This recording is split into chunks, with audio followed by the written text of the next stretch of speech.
Hey guys, today we're going to take a look at fragmentation in our writing. As our mentor text, we're going to use the story Black Enough, Stories of Being Young and Black in America, edited by E.B. Zaboy. And it has a number of famous authors who wrote for this. It's a collection of short stories, each one relating not only to Blackness, but also of youth.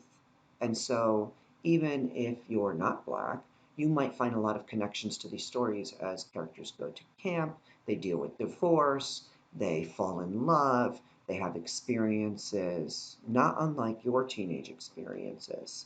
A number of famous authors are part of the writing collection here, including Jason Reynolds and Nick Stone. So this is definitely a collection of essays or short stories that I really recommend.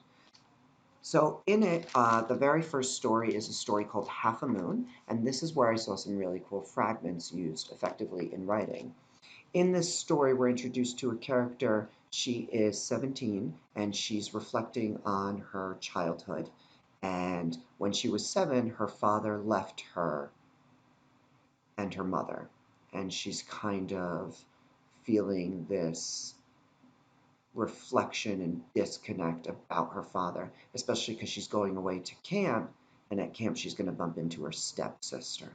So I'm going to read just this quick little page, and we're going to see what we discover with this writing.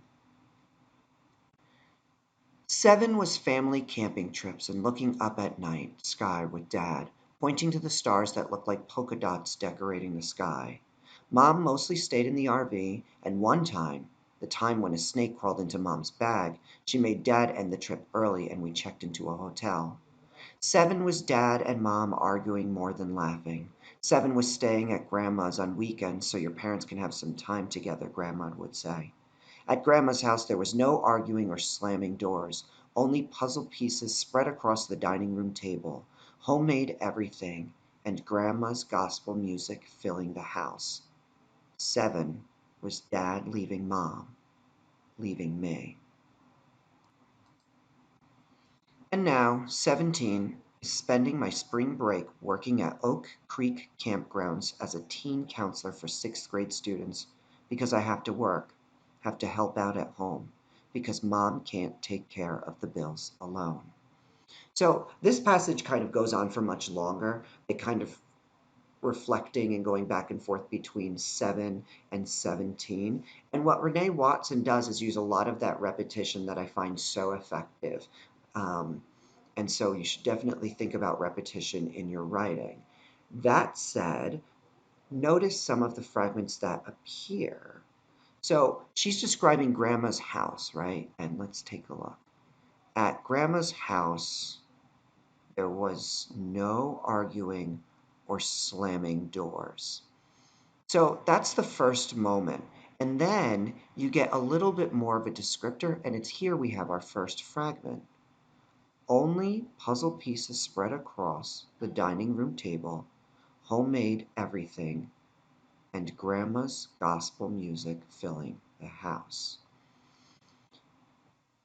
So the fragment here, right, it is not an independent clause. It does not function alone. She's just saying only puzzle pieces spread across the dining room table, homemade everything, and Grandma's gospel music filling the house. It's not a complete thought.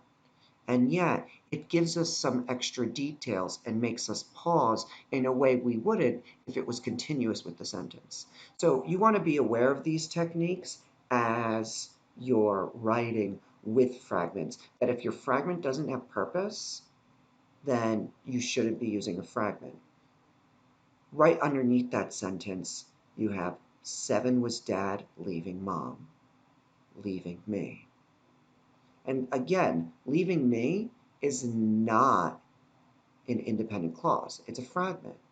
But notice how it just kind of lingers. It forces the reader to stay with that moment for just a second longer. And it also helps that she uses the repetition of the word leaving. So that's it for today's lesson. Think about how you're using fragments. Don't be afraid to use them, but use them with purpose.